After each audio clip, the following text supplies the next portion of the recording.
চানখারপুলে ৬ জনকে হত্যার ঘটনায় ৮ পুলিশ সদস্যের বিরুদ্ধে ট্রাইব্যুনালে অভিযোগপত্র দাখিল। জুলাই গণহত্যার আনুষ্ঠানিক বিচার কাজ শুরু। দেশীয় অপারেটরের মাধ্যমে চট্টগ্রাম বন্দর পরিচালনার দাবিতে ধর্মঘট শ্রমিকরা, কর্মসংস্থানকে সর্বোচ্চ গুরুত্ব দেওয়ার তাগিদ।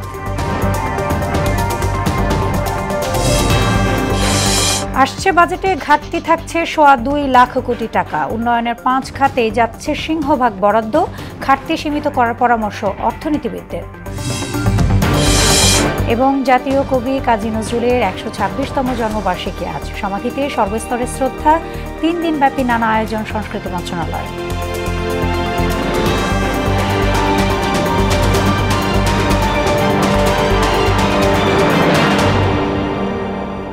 আসসালামু আলাইকুম, সবাইকে মোহনা সংবাদে স্বাগত। শুনছিলেন শিরোনাম, আর পুরোটা সংবাদ জুড়ে আছি আমি সোনিয়া ইসলাম। এবারে বিস্তারিত। চানখারপুলে ৬ জনকে হত্যার ঘটনায় সাবেক ডিএমপি কমিশনার হাবিবুর রহমান সহ ৮ পুলিশের বিরুদ্ধে ট্রাইব্যুনালে আনুষ্ঠানিক অভিযোগ দাখিল করেছে প্রসিকিউশন।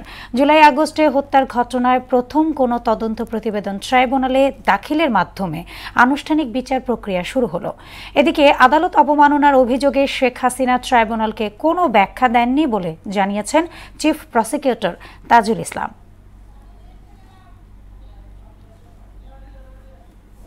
আজকে প্রথম ফরমাল চার্জ দাখিলের মাধ্যমে আনুষ্ঠানিক বিচারের যাত্রা শুরু করল। চানখারপুল এলাকায় নিরীহ নিরস্ত্র ছাত্র জনতার উপরে নির্বিচারে গুলি করে ৬ জনকে হত্যা করা মাধ্যমে মানবতা বিরোধী অপরাধ।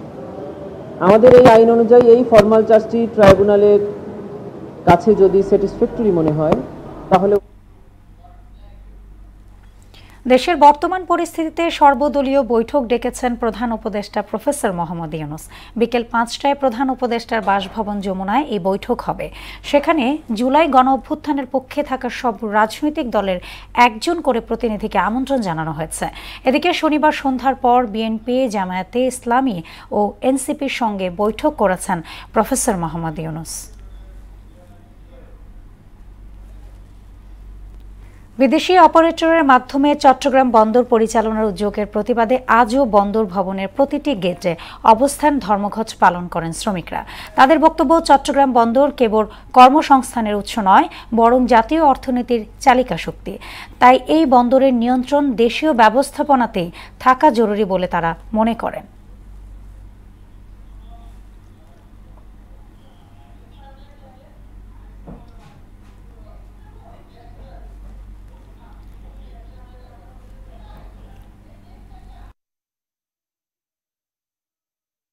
দলের ঐকমত্য যথেষ্ট নয়, এজন্য নাগরিক সমাজের একতা ও অংশগ্রহণ জরুরি বলে মন্তব্য করেছেন ঐকমত্য কমিশনের সহসভাপতি অধ্যাপক আলী রিয়াজ।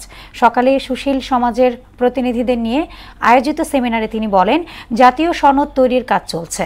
রাষ্ট্র সংস্কারের ক্ষেত্রে দেশের সামনে যে ঐতিহাসিক সুযোগ এসেছে তা কাজে লাগানো সম্ভব হবে বলেও আশা জানান আলী রিয়াজ।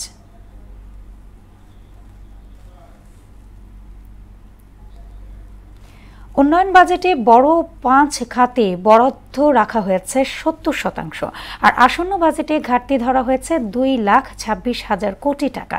বিশেষজ্ঞরা বলছেন, মূল্যস্ফীতির চাপ কমাতে ঘাটতি সীমিত করার পাশাপাশি বাজেট বাস্তবায়নের দক্ষতা বাড়াতে হবে।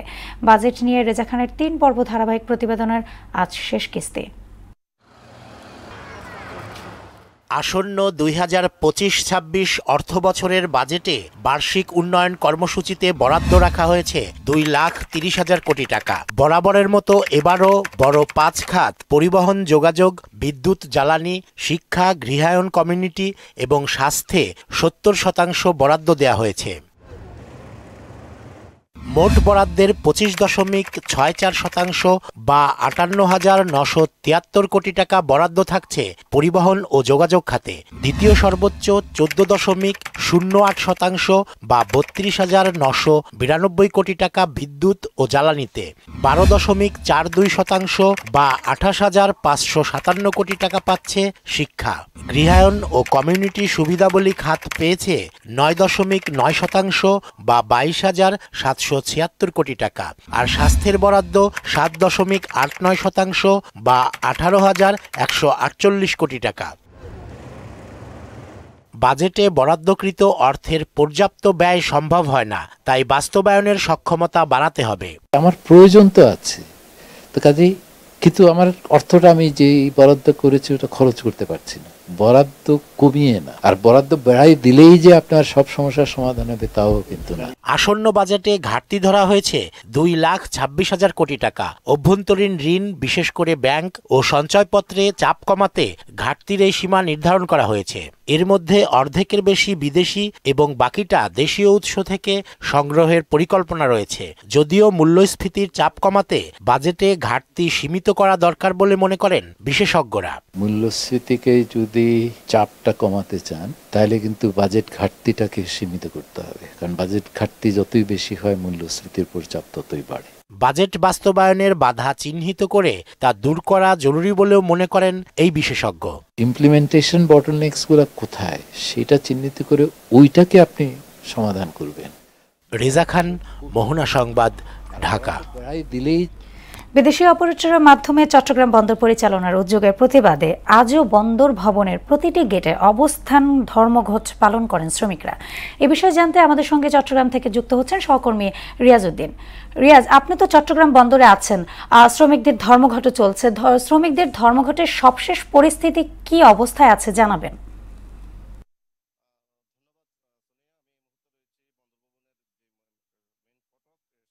সামনে রয়েছে, আপনারা ইতিমধ্যে জানেন সকাল আসলে 10টা থেকেই চট্টগ্রাম বন্দর জাতীয়তাবাদী শ্রমিক দলের ব্যানারে আসলে অবস্থান ধর্মঘট করেছে শ্রমিকরা, এবং তাদের একটাই দাবি আসলে যে চট্টগ্রাম বন্দরের এনসিটি টার্মিনাল প্রাইভেটাইজেশন বা বিদেশিদেরকে যে প্রক্রিয়ার বিরুদ্ধে আসলে তাদের এই অবস্থান কর্মসূচি পালন করেছেন।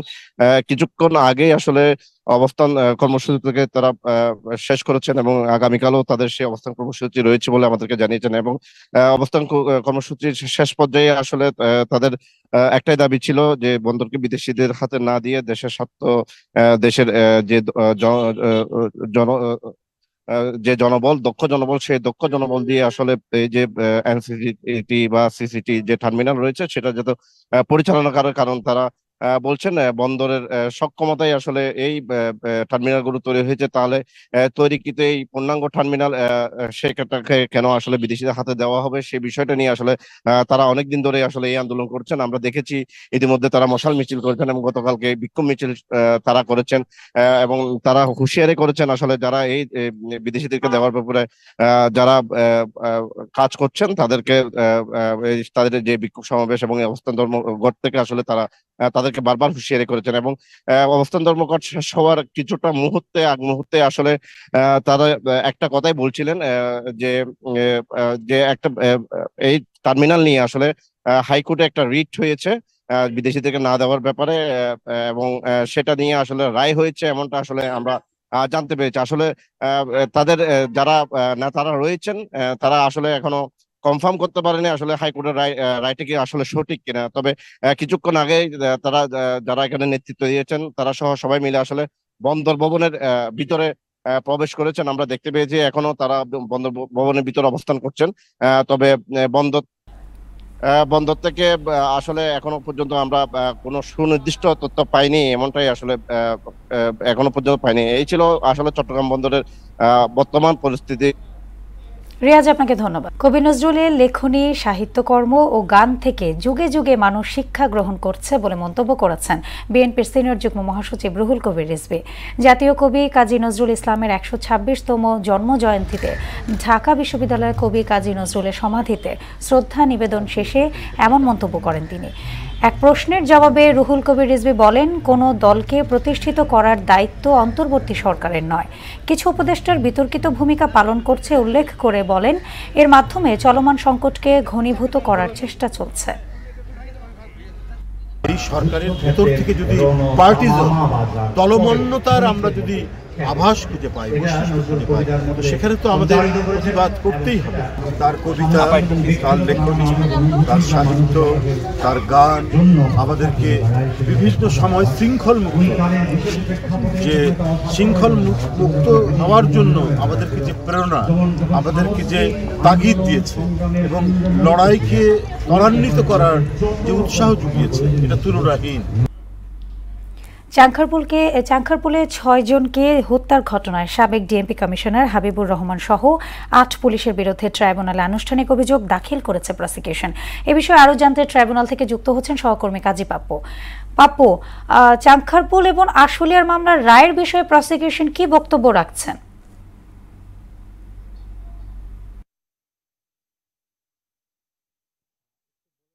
আশুলিয়ার যে গত 2 দিন আগে অনেকে চালিয়েছিলেন যে আশুলিয়ার যে 6 জনকে পুড়িয়ে মারা হয়েছিল তাদের আনুষ্ঠানিক যে তদন্ত রিপোর্ট সেটা আজকে প্রসিকিউশনের কাছে দেওয়া হবে, এরকম একটা বেশ কয়েকটা পত্রপত্রিকায় আসলেও তো আজকে কিন্তু সেটা মিথ্যা প্রমাণিত হয়েছে এবং সেখানে কিন্তু আর প্রসিকিউশন জানিয়েছেন যে তারা আসলে তদন্ত একদম শেষ পর্যায়ে রেখেছেন, কিন্তু তারা যখন তদন্ত শেষ দিকে এনেছেন তখন বেশ কয়েকটি ভিডিও ফুটেজ এসেছে যেটা সিআইডিতে পাঠানো হয়েছে এবং সেটা যাচাই বাছাই করা হচ্ছে ফরেনসিকের মাধ্যমে যে এটা আসলে কতটা সত্যতা যাচাই বাছাই করা হচ্ছে এবং সত্যতা যাচাই বাছাইয়ের প্রায় শেষের দিকে চলে এসেছে এবং যে কোনো মতেই তাদের হাতে সেই ফরেনসিকের প্রতিবেদনটি চলে আসবে এবং তারপরেই তারা আসলে জানতে পারবে যে তদন্ত রিপোর্ট সেটা প্রসিকিউশনের কাছে দাখিল করবে।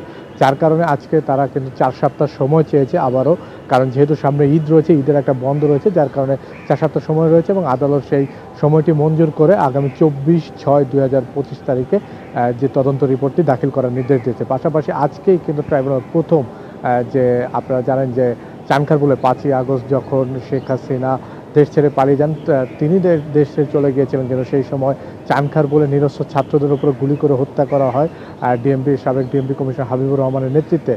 সেখানে কিন্তু শিশু ছাত্র আনাস সহ প্রায় 6 জন মৃত্যুবরণ করে এবং তাদের যে আনুষ্ঠানিক চার্জ গত 4 সপ্তাহ আগেই দাখিল করেছিল প্রসিকিউশন, সেটা যাচাই বাছাই করে আজকে আদালতে সাবমিট করা হয়েছে এবং আদালত সেটাকে আমলে নিয়েছেন এবং সেটার উপরেই আজকে যে চিফ প্রসিকিউটর তিনি কথা বলছেন এবং পুরো বিষয়টি অর্থাৎ শেখ হাসিনার আমলের যে 16 বছরে যা হয়েছে সেই বিষয়গুলো তদন্ত তুলে এনেছেন, যেখানে বিচার বিভাগ কলুষিত করা হয়েছে, বেশ কিছু তথ্য তুলে ধরা হয়েছে এবং সেই পাশাপাশি সব কিছু তুলে ধরে আজকে এখনও কিন্তু সেই শুনানিটি চলছে, অর্থাৎ ট্রাইব্যুনাল জানার চেষ্টা করছে। তো সোনিয়া, এই ছিল আন্তর্জাতিক অপরাধ ট্রাইব্যুনাল থেকে আমার কাছে সর্বশেষ। পাপ্পু, আপনাকে ধন্যবাদ। নির্বাচিত হলে বিজিএমইকে রাজনীতির প্ল্যাটফর্ম হিসেবে ব্যবহার করা হবে না বলে জানিয়েছেন ফোরাম জোটের নেতারা। রাজধানীতে নির্বাচনী প্যানেল পরিচিত অনুষ্ঠানে অংশ নিয়ে তারা কথা বলেন। এ সময় দেশের পোশাক শিল্পকে আন্তর্জাতিক পর্যায়ে তুলে ধরার অঙ্গীকার ব্যক্ত করেন ফোরাম জোটের প্যানেল লিডার মাহমুদ হাসান খান বাবু। রেজা খানের রিপোর্ট। আগামী 31 মে অনুষ্ঠিত হবে দেশের তৈরি পোশাক শিল্প মালিকদের সবচেয়ে বড় সংগঠন বিজিএমইএ এর নির্বাচন। এতে অংশ নিচ্ছে ফোরাম জোট, ঐক্য পরিষদ ও সম্মিলিত পরিষদ। এ উপলক্ষে শনিবার রাতে উত্তরা বিজিএমইএ কার্যালয় অডিটোরিয়ামে অনুষ্ঠিত হয় ফোরাম জোটের প্যানেল পরিচিতি। এ সময় টেকসই পোশাক খাত গড়ে তুলতে 14 দফা কর্মপরিকল্পনা তুলে ধরা হয়। সত্যের জয় সবসময় হবে এবং সেটাই আমরা দেখছি এবং আমরা দেখব। আমাদের ন্যায্য অধিকারগুলো আদায় করার জন্য আপনারা সবাই ফোরামের সাথে থাকুন। আপোষকামী নেতৃত্ব এবং রাজনীতির খোলস থেকে বিজিএমইএকে মুক্ত করার তাগিদ দেন চট্টগ্রামের প্যানেল লিডার সেলিম রহমান এবং গার্মেন্টস শিল্প উদ্যোক্তা অনন্ত জলিল। বিজিএমইএর ইলেকশন মিন্স গায়ে একটা পোশাক পরা, পলিটিক্যাল পোশাক। এই পলিটিক্যাল পোশাকটা যারা পরেন না তারাই সত্যিকারের বিজিএমইএর member. We did not have an agency. হ্যাঁ, আমাদের লিডারশিপ ছিল, that's true. But the leadership was compromised. I will not go into the details. সংগঠনকে রাজনীতিমুক্ত রেখে সবার জন্য জবাবদিহিতামূলক বিজিএমইএ গড়ে তোলার প্রতিশ্রুতি দেন forum panel leader Mahmud Hasan Khan Babu. কোনো ধরনের ব্যক্তিগত রাজনৈতিক ইচ্ছা অভিলাষের জন্য বিজিএম প্ল্যাটফর্ম ব্যবহার করবো না। এই প্ল্যাটফর্ম ব্যবহার করে আমার আবার নতুন করে নমিনেশন নেওয়ার কোনো ইচ্ছাও নাই, সুযোগও নাই। তৈরি পোশাক শিল্পের জন্য আলাদা মন্ত্রণালয় গড়ে তোলার উদ্যোগ সহ এ শিল্পকে সারা বিশ্বে ছড়িয়ে দেওয়ার পরিকল্পনাও জানান তিনি। আপনাদের কণ্ঠস্বর আন্তর্জাতিক পর্যায়ে তুলে ধরবে, সমস্যার গভীরে গিয়ে সমস্যার সমাধান করার পথ দেখাবে। রেজা খান, মোহনা সংবাদ, ঢাকা। ব্রাহ্মণবাড়িয়ার কসবা উপজেলার খালদা সীমান্তে ভারতীয় সীমান্তরক্ষী বাহিনী বিএসএফ এর গুলিতে 2 বাংলাদেশি যুবক আহত হয়েছে। শনিবার গভীর রাতে এই ঘটনা ঘটে বলে নিশ্চিত করেছে বিজিবি। আহতরা হলেন মোহাম্মদ রবিউল ইসলাম ও মোহাম্মদ আজাদ হোসেন। তারা দুজনেই শ্যামপুর এলাকার বাসিন্দা এবং বর্তমানে ব্রাহ্মণবাড়িয়া সদর হাসপাতালে চিকিৎসাধীন অবস্থায় আছেন। তাদের অবস্থা শঙ্কামুক্ত হলেও আতঙ্ক কাটেনি পরিবার ও স্থানীয়দের মাঝে। এবারে জানাবো আন্তর্জাতিক প্রসঙ্গ। গাজায় ইসরায়েলি হামলায় আরও ৭৯ ফিলিস্তিনের মৃত্যু হয়েছে, আহত হয়েছে ২ শতাধিক। অন্যদিকে যুদ্ধবিরতি চুক্তির আলোচনার মধ্যে ইউক্রেনে রুশ ড্রোন হামলায় ৮ জন নিহত ও ৩০ জন আহত হয়েছে। এদিকে প্রচণ্ড ঝড়ে পাকিস্তানে প্রাণ গেছে ১৩ জনের, আর ভারী বৃষ্টিতে বিপর্যস্ত হয়ে পড়েছে ভারতের রাজধানী দিল্লি। কাজী শাহরিনের ডেস্ক রিপোর্ট। মানবতাকে বুদ্ধাঙ্গুলি দেখিয়ে গাজায় পাশবিক আচরণ আরও বৃদ্ধি করেছেন ইসরায়েলি প্রধানমন্ত্রী নেতানিয়াহু। বিমান হামলার পাশাপাশি বিশাল আকৃতির ট্যাঙ্ক সহ ভারী অস্ত্র নিয়ে হিংস্র হায়নার মতো নিরীহ মানুষের ওপর ঝাঁপিয়ে পড়ছে ইসরায়েলি সেনারা। এতে অকাতরে প্রাণ হারাচ্ছে আবাল বৃদ্ধ বনিতা। অবশেষে ২৪ ঘণ্টার হামলায় উপত্যকাটিতে প্রাণ গেছে ৭৯ ফিলিস্তিনির, আহত হয়েছে ২ শতাধিক। গাজার স্বাস্থ্য মন্ত্রণালয়ের তথ্য মতে এতে প্রাণহানি ছাড়িয়েছে ৫৩,৯০০। এক বিবৃতিতে মন্ত্রণালয়ের আরও জানায়, অনেক লাশ এখনও ধ্বংসস্তূপের নিচে ও সড়কের আশেপাশে পড়ে আছে। নিরাপত্তার অভাবসহ নানা কারণে ওইসব মরদেহ উদ্ধার করা সম্ভব হচ্ছে না। এদিকে প্রায় ২ মাস ত্রাণ সরবরাহ বন্ধ থাকায় গাজায় দুর্ভিক্ষ পরিস্থিতি তৈরি হয়েছে। জানিয়ে জাতিসংঘের ওয়ার্ল্ড ফুড প্রোগ্রাম বলছে, বর্তমানে প্রায় ৭০,০০০ শিশু পুষ্টিহীনতায় ভুগছে। ২০ লাখ মানুষের খাদ্য সংকট মেটাতে প্রচুর ত্রাণ সহায়তা দরকার। ১-১৫০ ট্রাকে কিছুই হবে না। ওদিকে যুদ্ধবিরতি চুক্তি আলোচনার মধ্যেই ইউক্রেনে ড্রোন হামলা চালিয়েছে রাশিয়া। এতে ৮ জন নিহত ও ৩০ জন আহত হয়েছে। অন্যদিকে প্রচণ্ড ঝড়ে গাছপালা ও দেয়ালের নিচে চাপা পড়ে পাকিস্তানের পাঞ্জাবে ১৩ জনের মৃত্যু হয়েছে, আর ভারী বৃষ্টিতে বিপর্যস্ত হয়ে পড়েছে ভারতের রাজধানী দিল্লি। ঝড়ো হাওয়া ও বজ্রঝড়ের কারণে ফ্লাইট চলাচলে ব্যাঘাত হওয়ার পাশাপাশি বহু গাছপালা উপড়ে গেছে। কাজী শাহরিন, মোহনা সংবাদ। এবারে ফুটবল। লা লিগায় মৌসুমে নিজেদের শেষ ম্যাচে জয় পেয়েছে রিয়াল মাদ্রিদ। ঘরের মাঠে রিয়াল সোসিয়েদাদকে ২-০ গোলে হারিয়েছে লস ব্লাঙ্কোসরা। আর এর মধ্য দিয়ে শেষ হলো কোচ কার্লো আনচেলতির অধ্যায়। শেষ মৌসুমে ব্যর্থ হলেও আনচেলতিকে বলা হয় সবচেয়ে সফল কোচ। এদিকে লা লিগায় শেষ হয়েছে মাদ্রিদের জার্সিতে ক্রোয়েট মিডফিল্ডার লুকা মদ্রিচের খেলা। বাকিটা জানাচ্ছেন মুদাসসির আলী। ইউরোপের অন্যতম সফল ক্লাব রিয়াল মাদ্রিদ দলটির দায়িত্ব সামলেছেন বহু কোচ। এদের মধ্যে কার্লো আনচেলত্তির নাম স্বর্ণাক্ষরে লেখা থাকবে। তার কোচিংয়েই ইতিহাস গড়েছে স্প্যানিশ জায়ান্ট ক্লাবটি। যদিও লা লিগায় ২০২৪-২৫ মৌসুমটা ভালো হয়নি তার, তবে সার্বিক পারফরমেন্স বিবেচনায় বিদায় বেলায় তাকে দেয়া হয় সংবর্ধনা। মৌসুমের শেষ ম্যাচটিতে ঘরের মাঠে এমবাপের জোড়া গোলে রিয়াল সোসিয়েদাদকে হারায় মাদ্রিদ। ২৬ জয় এবং ৬ বারের পরাজয় ও ড্রতে ৮৪ পয়েন্ট নিয়ে এবারে লা লিগায় রানার আপ হয়েছে রিয়াল মাদ্রিদ। কোপা দেল রে এবং স্প্যানিশ সুপার কাপেও রানার আপ দল তারা। আর চ্যাম্পিয়ন্স লিগে কোয়ার্টার ফাইনাল পর্যন্ত পা রাখতে পেরেছে রিয়াল মাদ্রিদ। কেবল উয়েফা সুপার কাপ ও ফিফা ইন্টারকন্টিনেন্টাল কাপের ট্রফি পেয়েছে দলটি। তবে আনচেলত্তির শ্রেষ্ঠত্ব অন্য জায়গায়। তার কোচিংয়ে রিয়াল মাদ্রিদ সব মিলিয়ে জিতেছে ১৫টি শিরোপা, যা ক্লাবটির ১২৩ বছরের ইতিহাসে বিরল। তার কোচিংয়ে মাদ্রিদের ঝুলিতে পুড়েছে ৩টি চ্যাম্পিয়ন্স লিগ, ২টি ক্লাব বিশ্বকাপ, ৩টি ইউরোপিয়ান সুপার কাপ, ২টি লা লিগা, ২টি কোপা দেল রে, ২টি স্প্যানিশ সুপার কাপ ও ১টি ইন্টারকন্টিনেন্টাল কাপ। এদিকে লা লিগায় রিয়াল মাদ্রিদের হয়ে শেষ ম্যাচ খেলে ফেলেছেন ক্রোয়েট মিডফিল্ডার লুকা মদ্রিচ। ২০১২ সালে ক্লাবটিতে যোগ দিয়ে ২৮টি শিরোপা জয়ের স্বাদ আছে তার। তাকেও দেয়া হয় সংবর্ধনা। মুদাসসির আলী, মোহনা সংবাদ। শেষ করব মোহনা সংবাদ, যাবার আগে শিরোনামগুলো আরও একবার।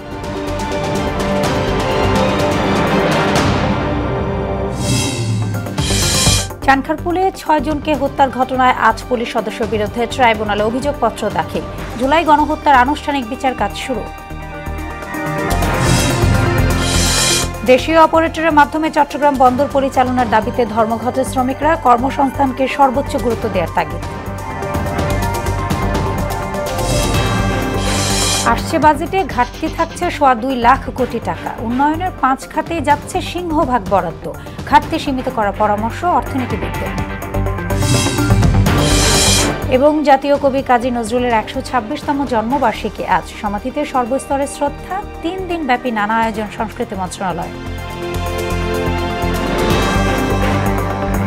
এই ছিল মোহনা সংবাদে। পরবর্তী সংবাদ বিকেল 5:30টায়। এর আগে বিকেল 3টায় দেখবেন সংবাদ এক নজরে। মোহনার সবশেষ খবর জানতে ভিজিট করুন www.mona.tv।